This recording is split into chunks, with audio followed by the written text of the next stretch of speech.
Hello and welcome to Dave's Geek Stuff.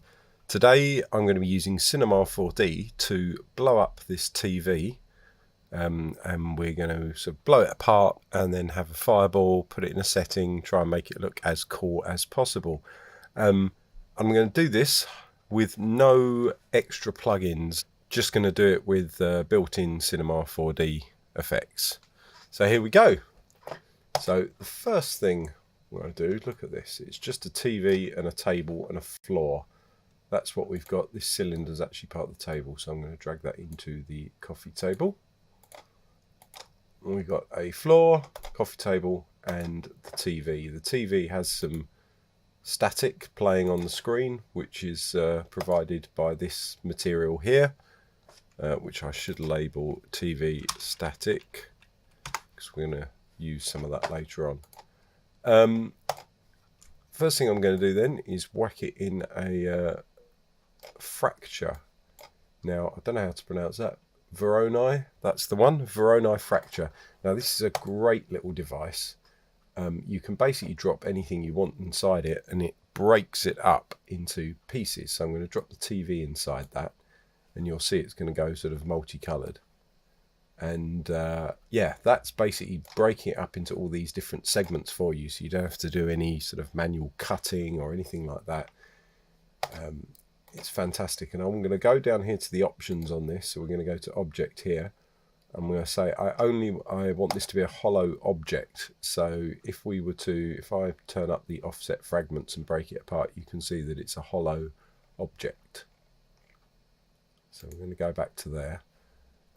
And then I'm going to go to the sources and go to the point generator here, and I'm going to ramp this up a little bit to say 40 points. So it's got a lot more cuts in it, as you can see. Right, on its own, that's not going to do a huge amount. It will still look exactly the same when you render it. And if I hit play, it doesn't do anything at all. So this is where we need to bring in some dynamics stuff. On the floor, I'm going to add a collider body. There's a lot of steps in this, so if I make mistakes and have to and here or there. Collider body on the coffee table as well. On this here, I'm going to go to apply the tag to children. And on the Voronoi fracture, I'm going to put a rigid body tag. I'm not sure whether I have to apply this to children. Let's have a look and see. No, I don't. That all seems okay. And I'm going to set this so it... where am I going to go to? Sorry, on dynamics, I'm going to set it so it triggers on collision. So basically, if I hit play, nothing will happen. So to make it...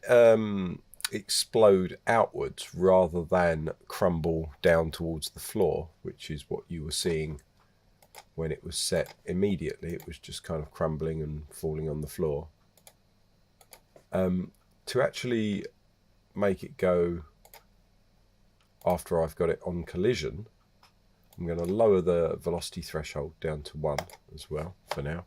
What I'm going to do is I'm going to put inside, not a cube, but a sphere, which I'm going to make a radius of 1 centimeter. And I'm going to have that somewhere in the middle. Let's position it in the middle of the TV, holding down shift so that it quantizes by 10 centimeters. On that one, I'm not going to bother, just have it like that. So that's just a sphere in the middle of the TV. Let's have a look from the side. That's also the middle of the TV there. And from the top, I'll bring it over there slightly. It's offset to the screen. That's because we've got this control panel here. So that will do. And I'm going to make that sphere also have a rigid body tag. So what will happen is that will fall and roll about. But that's not what we're looking for. But you get the idea. The sphere is the thing that's going to do the blasting. And I'm going to go to the object here and then make the keep the radius. You see how it falls down? So I'm going to wait for it to get to where it would be at the bottom, around there, and then I'm going to keyframe the radius at 1 centimeters. And I'm going to shift it across a few, and I'm going to up that radius to quite a bit. So let's see how that works. Might be a little too much. Let's bring that down a touch. Let's have a look from the front. Come back.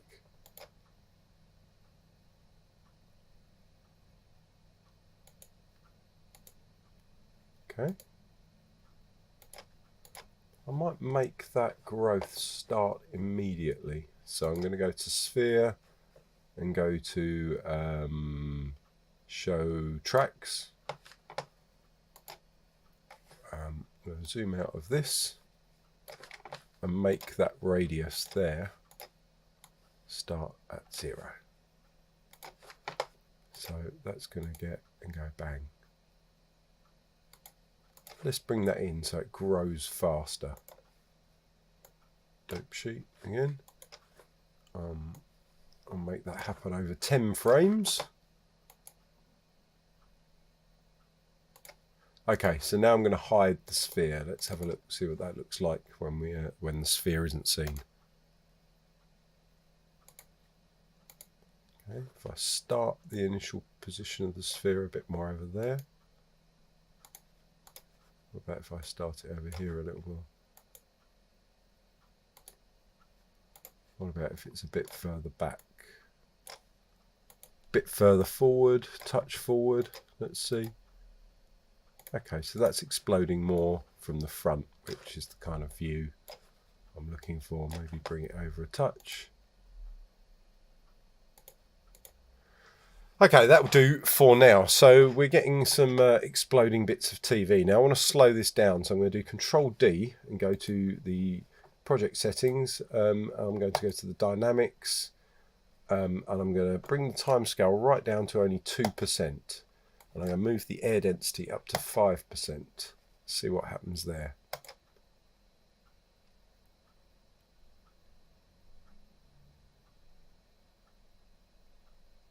Oh, that looks nicer.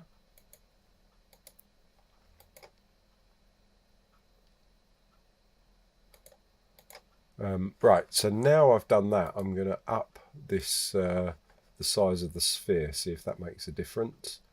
So I'm going to go to the curves here, and the sphere radius is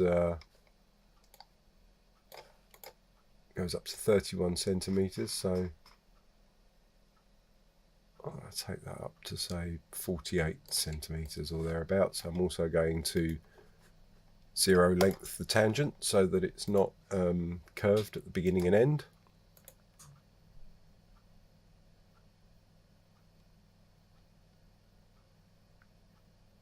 Right, so now I'm going to offset the whole thing. So what I'm going to do is this whole sphere and any of the other automation. I think it's only the sphere so far. I'm going to offset all of that radius increase, and I'm going to start it at 1 second in. Now obviously the small sphere is still going to drop at this point, which will be a problem, but it actually drops so slowly that you don't really notice it now I've taken the time down. That's quite a nice look. What I really want to do though, what I was going to do, is turn off the dynamics on both that and the Voronoi fracture. So if I select both of them and click on enable to turn them off and set that as a keyframe at the beginning, and then go to 1 second in, and then I'm going to enable them both at that point. So now it goes.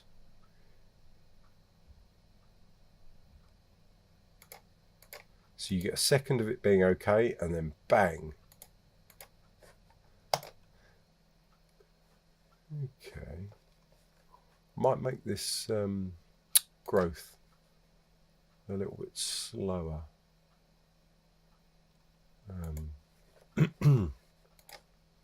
So the radius here, which is over 10 frames, let's see what happens if I make it 20 frames.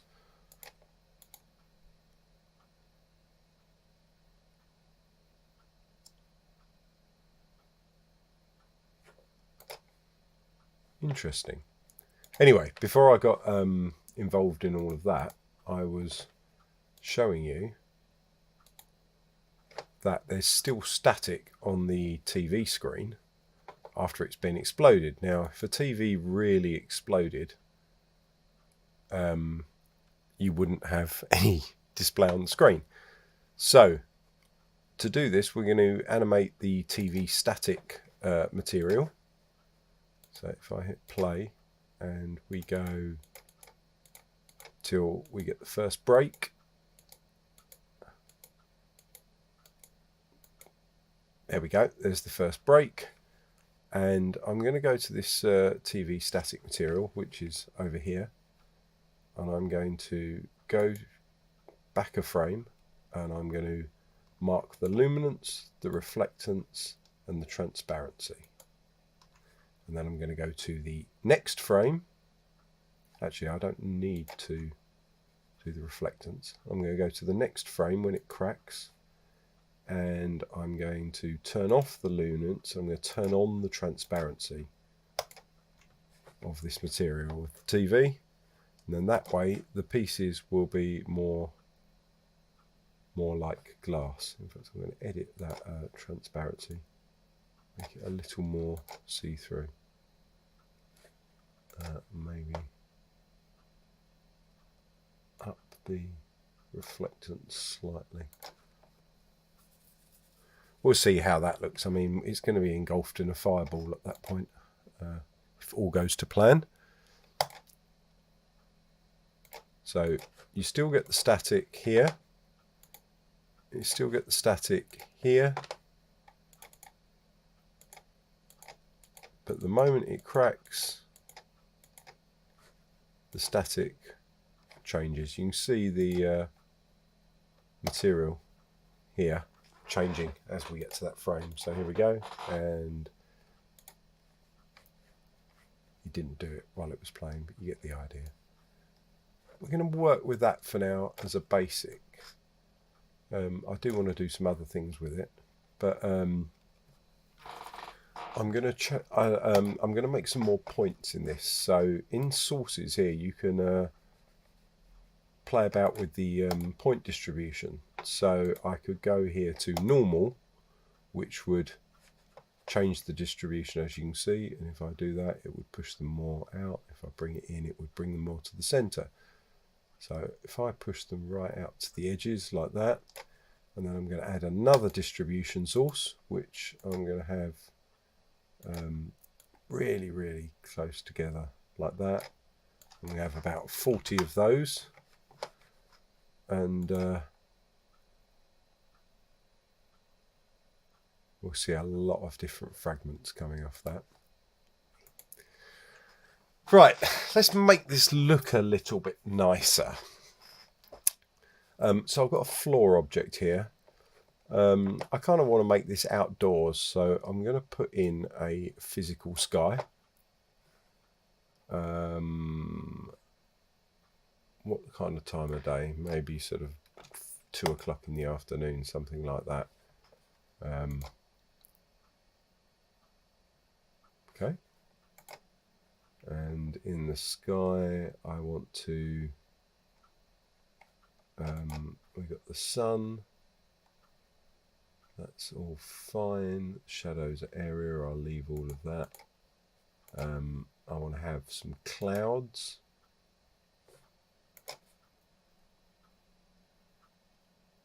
Okay, I'll go with that for a bit.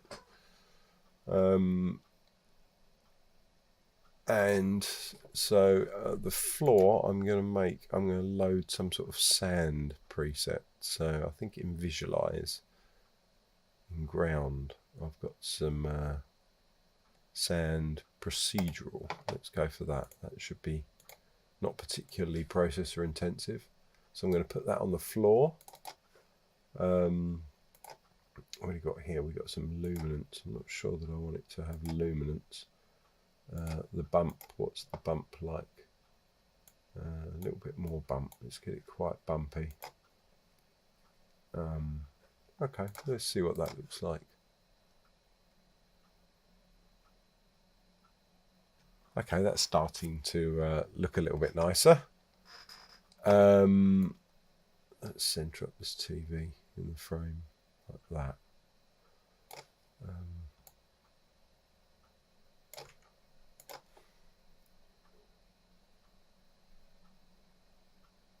Yeah, okay.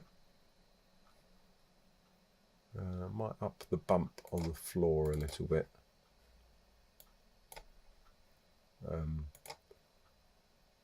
And I might up the contrast of some of the noise. Oh yeah, that's starting to look nice. Okay, I fancy a bit of landscape in the background, so let's go to here. It's actually in here. I'm putting some landscape, so I'm going to put a camera in to mark that position. Now if I go to that camera, it's in that position, but I don't want to use that. So we're going to make this really big and really in the distance. So the landscape, that is. So the landscape, let's make it 6,000 by 6,000 by 6,000, something like that. Something huge. Right, let's bring down the vertical aspect, the Y bit of that, make it 3,000. And then I want to bring this up so it's at the surface. So I'd imagine that will be 1,500 of the 3,000, and I imagined correct.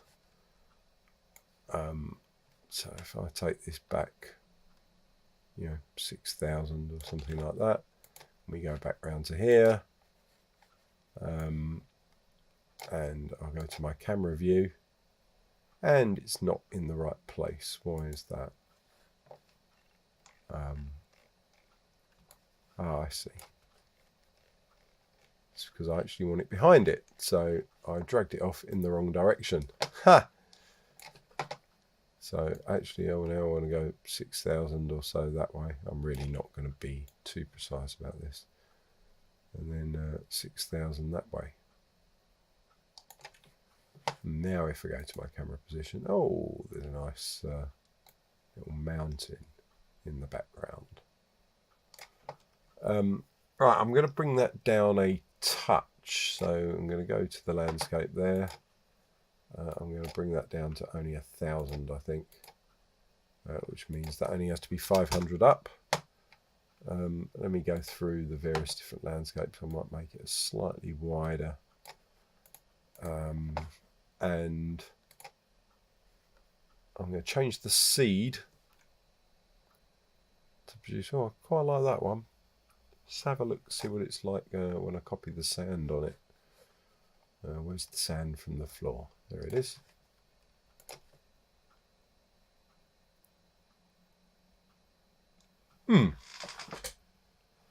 It's all right. Let's try some others.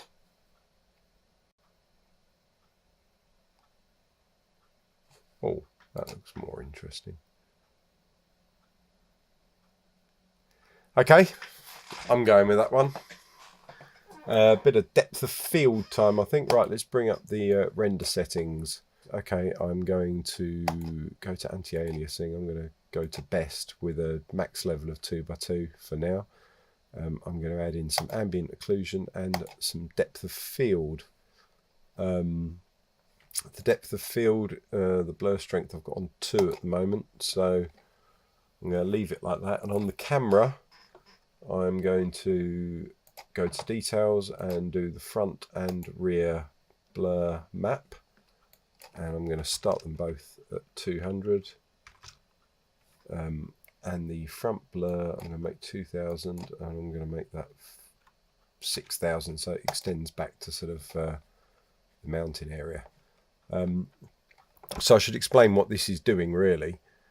This gives you the depth of field on the camera shots. So if you've got something in the background you want it to be blurrier than what you're actually focusing on, you can do that with these options here and by enabling depth of field in your render settings.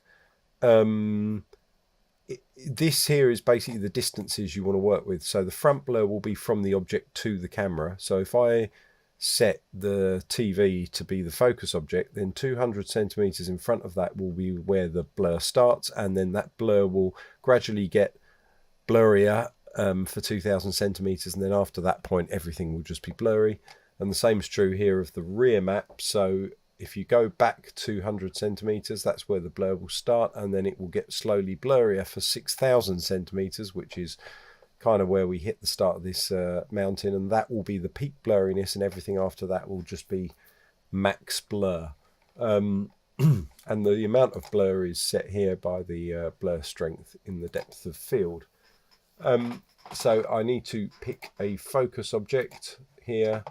I'm going to put the TV in that. In fact, I'm going to use the coffee table because we're going to blow apart the TV, and I'm not sure what that's going to do to the focusing. So I'm going to choose the coffee table because it's in the same place, and we've got 200 on either side to play with. So if I now hit render on that, it will do the blur at the end after it's calculated the image. So we'll see it once it's done. Oh yeah, getting some nice depth of field there. I mean, even down here at the front we're getting a bit. I might up that a little bit then. I might down that, sorry, not up it, down it to 1000, so we're getting a little bit more blur in front of the camera.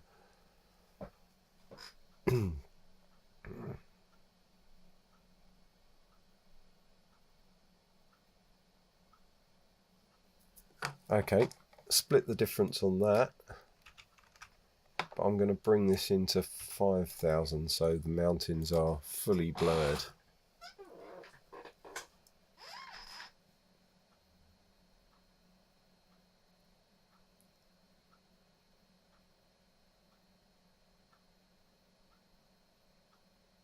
Okay, that's quite nice. Quite like that. That's looking nice. Okay, I'm happy with that for now. So let's see what happens here with the dynamics. And how does that look?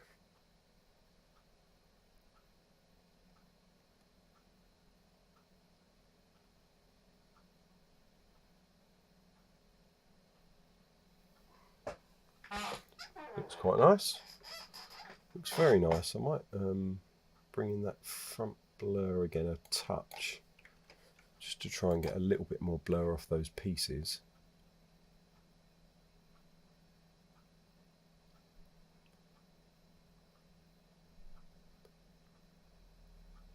Okay, that all seems to work quite nicely for me. So I'm going to add some extra bits and pieces in it, because if you were exploding a real TV, not that this is going to look uber real, but it's going to look cool enough, but you'd want some sort of components and some stuff to go with it. So I have a circuit board which has a load of components in it in another project I was doing. So I'm going to quickly grab that and then transfer it to this project. And I'm back. Right. From a previous project I had this circuit board that I actually downloaded from somewhere and modified a little bit. So I can't remember exactly where I got it from. It's got a nice 6502 on it. That was my addition, was a load of extra legs, and I also put the wires in for all the various bits and pieces that were missing off the model that I downloaded, and lit up this LED and did some bits and pieces. But for now, none of that matters, because all I want to do is put that inside the TV. I've already put the actual base of the PCB inside a voronoi fracture, so that itself will break apart. So let's put that inside the TV. There we go. And as we see down here, it's right bang inside it. And I want this to have a rigid body tag, and it's going to apply the tag to all the children, and hopefully this should give us some more explosive stuff. In fact, if I go to if I delete that and put the one for the voronoi fracture on it and then apply tag to children, it will turn on the dynamics that we automated earlier at the right time. Okay, let's see. Oh no, I've moved my camera. Okay, here is the danger of moving around while you've got a camera enabled. Not that it matters, because it wasn't exactly a difficult camera placement to set up, but I do like to keyframe my first camera position so that I can always go back to it if I snap away. Let's get this close to...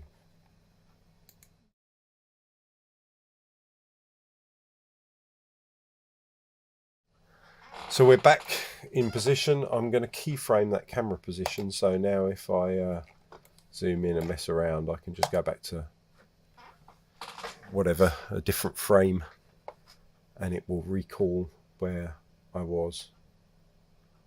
Yeah, that's about the right kind of zoom. Check the look of that, because I'd set my blurs up to work with that and ruined it.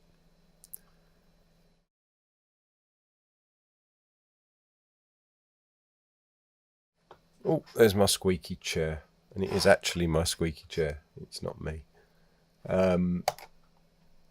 Okay, so now if I hit play,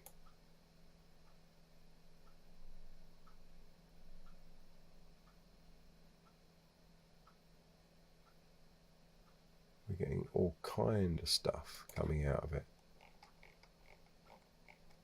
We're getting components.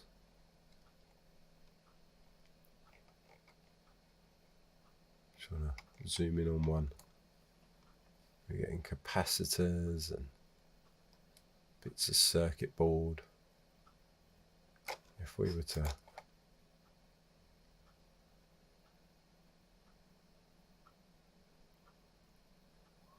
can see down here little fragments of circuit board.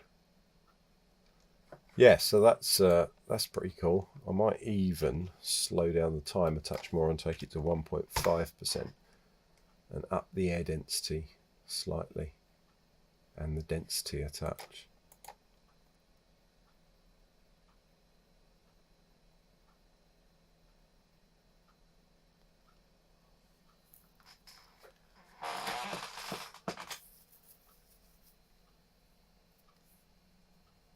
Beautiful.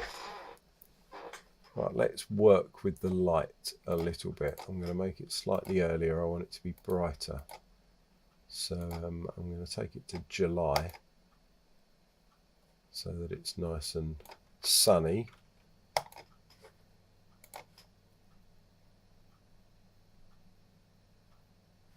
Bit too sunny. March.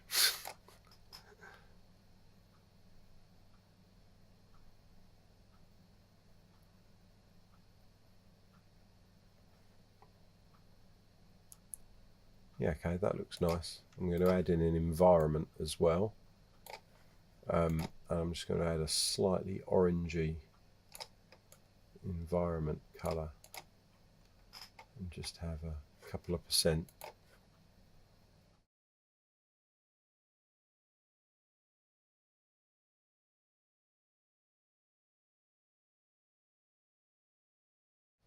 Okay, so as it explodes, first thing I'm going to do actually is just bake those dynamics. Now, baking the dynamics means that it doesn't actually have to calculate it on the fly, which means I can actually move backwards and forwards and it's not doing what it's doing there, which is basically nothing. I'm going to go to the project settings bit, Control D, bring up dynamics, bring up cache, and click bake. We are done. So now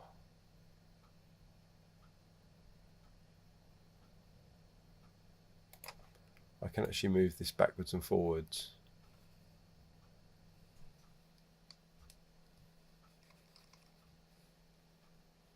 Which is great, because then you can sort of set up a camera angle where you might want to follow a piece or make sure that you have a certain part go past your view. You know, let's say I was doing a camera angle like that, where I wanted to have this piece come past at that point. So I might want to be down and like that, so that it flies towards me. I could have an angle where I know that I've got a capacitor flying right towards me, and then I could make sure that the camera ends at that point, and I could have it start, let's say, up here somewhere.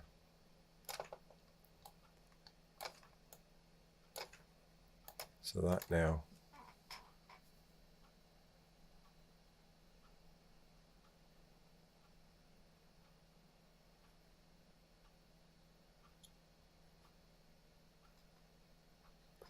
looks pretty groovy.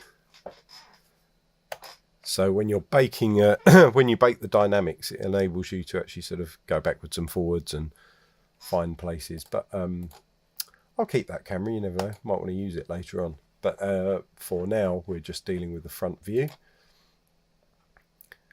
So if I render a little bit of this, and we'll have a look at what comes out, it kind of looks all right at a distance, but if we actually zoomed in and did anything, you'll see that the inside faces of this stuff don't have the texture of the TV. It's just like a nothingy material. So I can go to the Voronoi fracture, and I can go to selections, and I can say inside faces, and this gives me a selection tag here. So now I could create a new material, or I could get some sort of plastic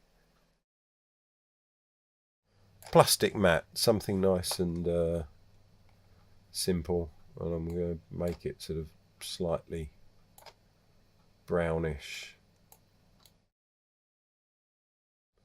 There we go, brown, that will do. I'm going to copy that to the Voronoi fracture and only put it on the selection on the inside faces. So now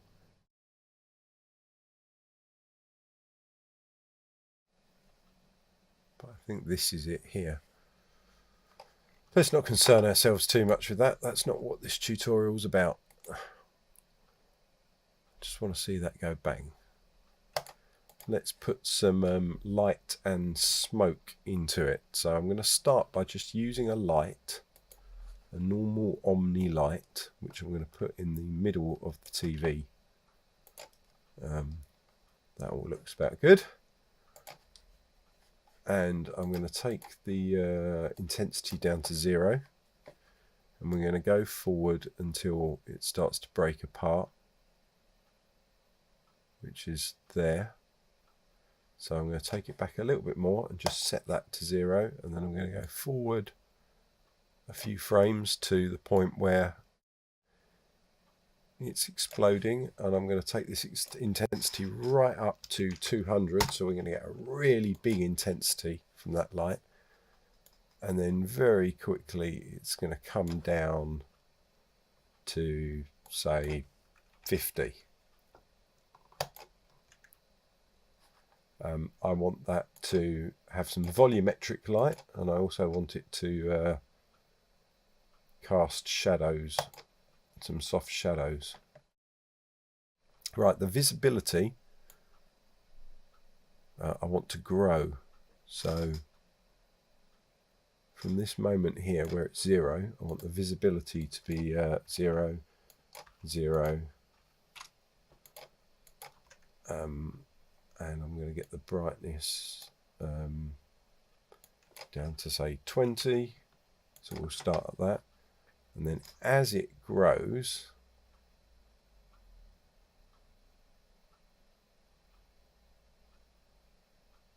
I'm going to up this distance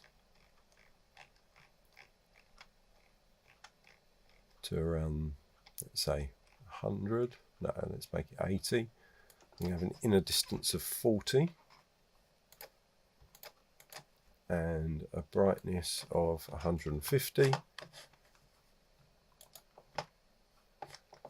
and then as it tails off,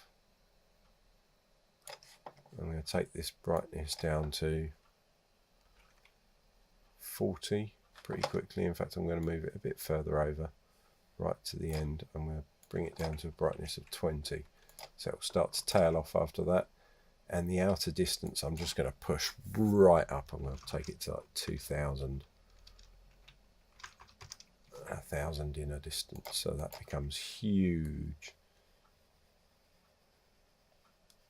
So it goes bang, and then the light goes up. So let's have a look and see how that looks there.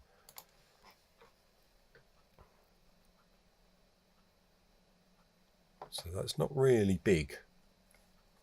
I need this inner distance to become a lot bigger. By the time it's there, I need it to have hit quite a bigger place. So we'll find where there's 0 and actually not start them at 0. So I'm going to start it with a outer distance of say 20 and inner distance of 10. So it'll grow from there. So by the time we're getting a hole in the side, we're actually seeing some light, and we're seeing these shadows being cast from this light, which will look lovely.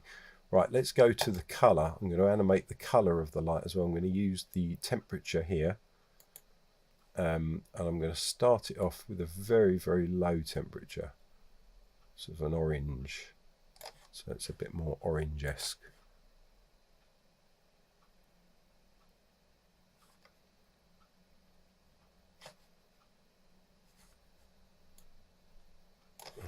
So I'm going to take it down even further to the red, and I'm going to set that as a keyframe there, move a bit further on to sort of when it's to here, and then I'm going to up it so it's more of a white light at that point. In fact, the white light I want to happen when it's 200 intensity, so I'm going to take that to be a white light. There we go, around there.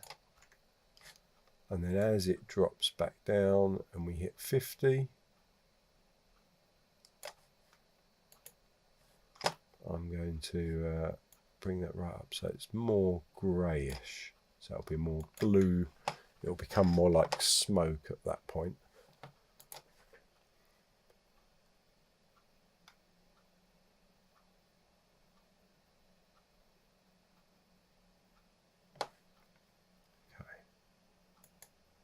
Need to do some do some bits and pieces to this, but we're getting there with that. So I'm going to put a noise filter on the light, up the octaves a little bit, add a little bit of wind velocity to it, just so there's a tiny bit of movement.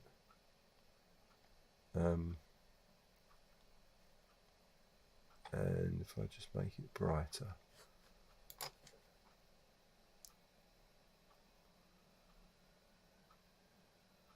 I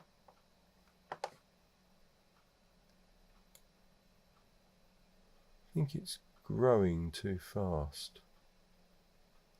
No, let me get to the visibility here. Let's bring this right down so it's much more intense and contained at that point. A nice, I wonder if that will help.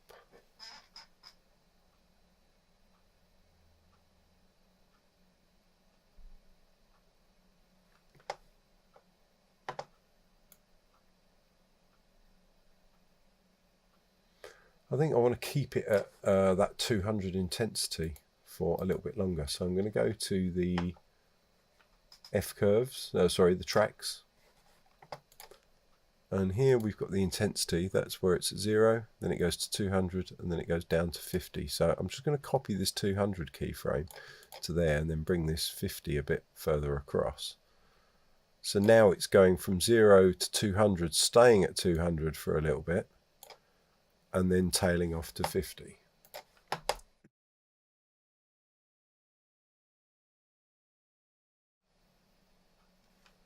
Okay, so that's starting to look a bit more like smoke now.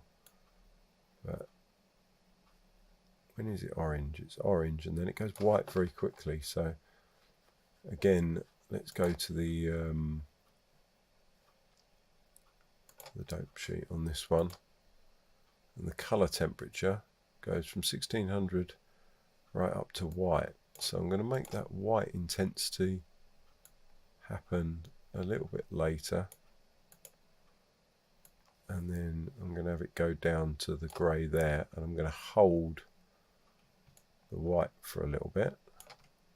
But I'm also going to hold that orange for a little bit, so I'm going to start it later. So it'll go orange to white, and then keep on white for that bit, and then down to the sort of bluier grey end of things.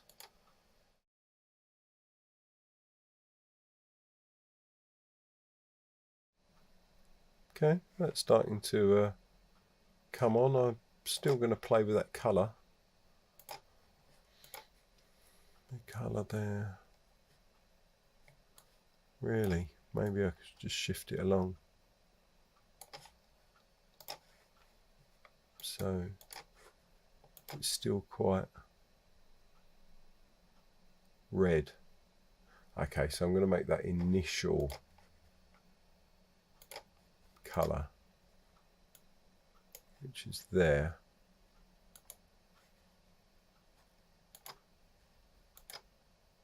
Colour temperature, there it is. Much higher. So now, cool, right, visibility on the light. I want to put 100% dust and 25% dithering. Let's whack that in there, see how that helps things. Let's up that to 70% dithering. I'm going to bring my sample distance down to 15. Can we go over 100% with dust? No, we can't.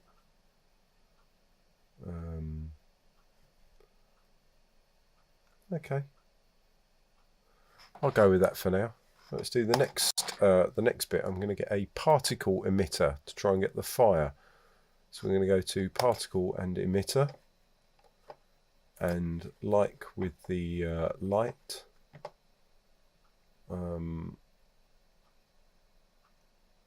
in fact I'm going to make that light slightly lower. I wonder if that would help things if I just had it nearer the bottom. We'll see in a minute anyway. So the emitter, I want to be inside the TV,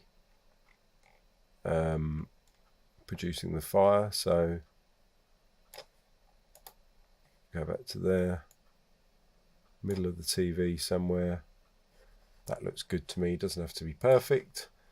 And I'm going to make the size of the emitter 0, which may sound weird, but I'm going to make this 360 and 180 on the horizontal and the vertical. That way we're going to get emissions coming out of all angles. If I, for a second, just turn off the TV, you'll see that that is these little dots here are the particle emitter. So if I make that emit, say 100, that will be a lot more, and they'll all come out from that center point, which is lovely. That's exactly what we want. Okay, I'm also going to bring in another environment, and we're going to go to create shader pyrocluster and create shader pyrocluster volume tracer. So I've got two things here. I'm going to go to the environment and put the volume tracer on that, and the pyrocluster is going to go on the emitter. And on the pyrocluster, if I open it here and we go to globals, scroll to the bottom, I'm going to open it in a window here, it's easier to see. Go to settings, I'm going to go to fire. Yes, I do want to convert the parameter. So let's have a look at that. So if I do that, we can see that now we're getting some fire around the TV, although far too much fire and far too early, but we'll deal with that in a minute. But that's at least a start of a decent look. So within the emitter settings, you've got a start and a stop emission, and you've also got a speed of emission and the lifetime. So I am going to start the emission at around a minute. We'll see whether that works, and I'm going to stop it at 1 minute and 10 frames. So I'm only going to have it generate for 10 frames. I'm going to set the speed of it to be only 20 centimeters, and I only want these to last for about 3 seconds. And then I'm going to put in some variation here, so we'll vary that a little bit. It doesn't have to be anything specific.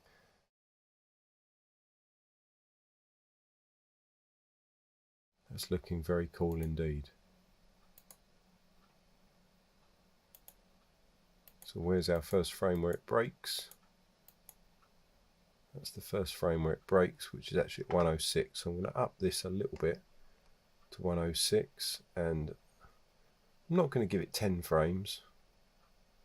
Give it 7 frames, and I'm going to down the speed a bit to say 15.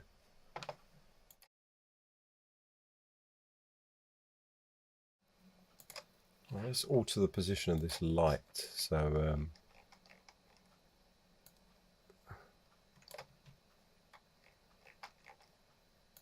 bring the light up a touch.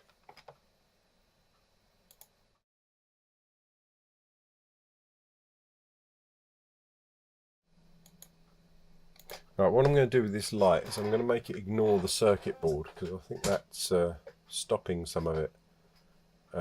So I'm going to go to the project settings within the light here, and I'm going to exclude the PCB. So where was I?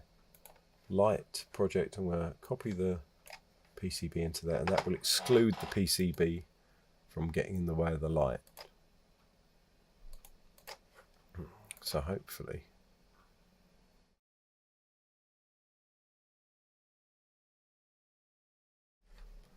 and then once it goes, I want to keep it while it's at that ball of dust there. It's going white too quickly still.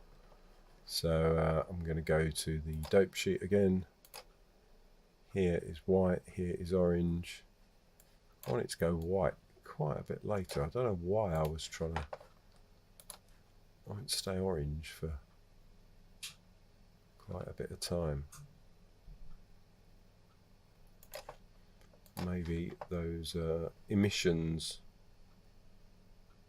can go a touch longer.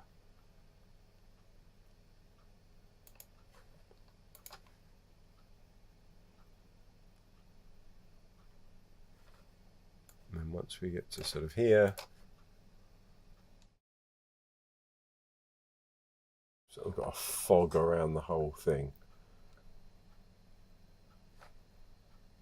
which is kind of what we're looking for, really.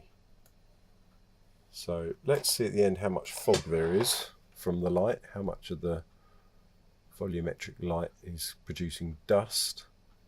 It's not producing much, so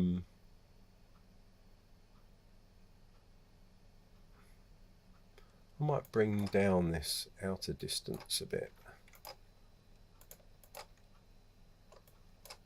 500. I might bring up this brightness slightly. So we're getting a definite sort of fog around it.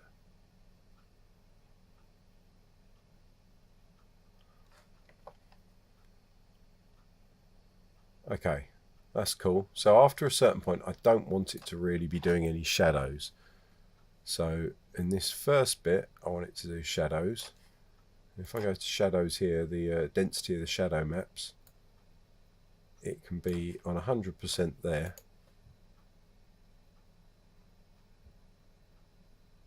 Producing all those lovely shadows. But then once it gets a bit further, once it goes white, I want the density to drop right down to only 20.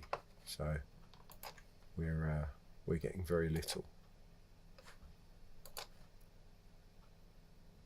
Because at that point it's just dust, and I don't really want it to be affecting the pieces as a light source.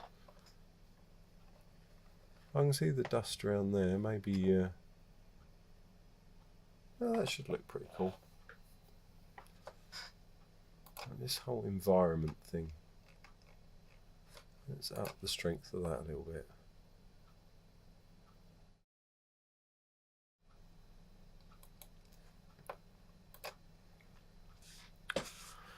Let's have a look what we can do in here. Let me turn up the intensity, see what that does. Oh, that takes it, make it look very blue. So if I take that down to 50, will it make it go more orange? It does, yes. I don't know what this environment's doing. I've probably got something wildly wrong with this. Anyway, I'm not going to get hung up on that. What I want to do is see what this looks like if I do a render. So my render settings at the moment are full HD, but I'm going to make it slightly smaller. So I'm going to go to 540, so I'm going to do a half size render. And we can watch it and see what it looks like. So I'll be back to you after this has rendered.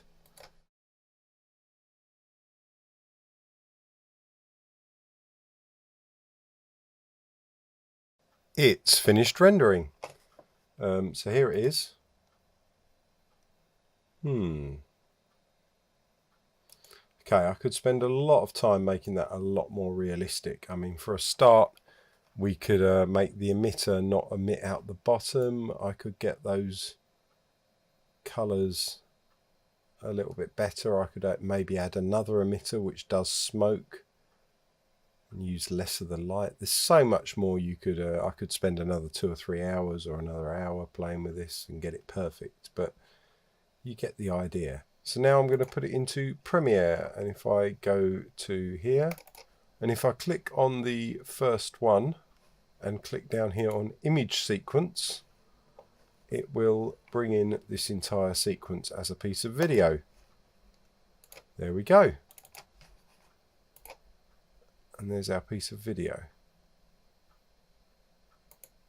So if I put that on its own timeline, so a new sequence from clip, I want to get some effects up.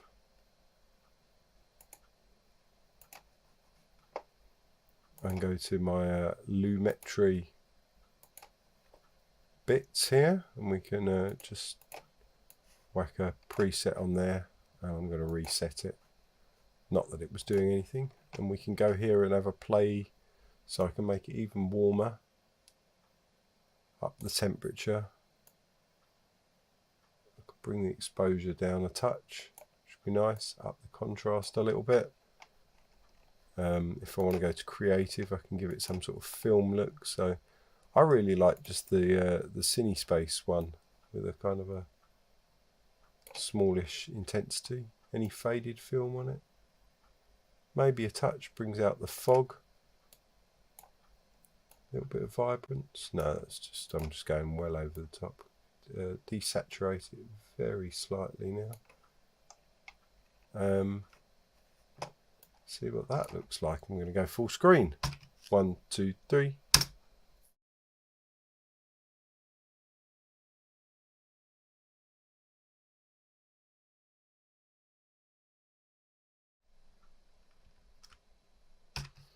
Well, I think that looks pretty cool considering the amount of time spent on it. Yeah, so I hope you get something out of this tutorial. I may do another one where I mess with it a little bit more. But for now, thanks for watching. Please like, share, subscribe. Look us up on Facebook, YouTube, whatever. You know the score. Click the bell icon, all the things that people say at the end of YouTube videos, all that stuff. Just do all that. And I'll see you in another video.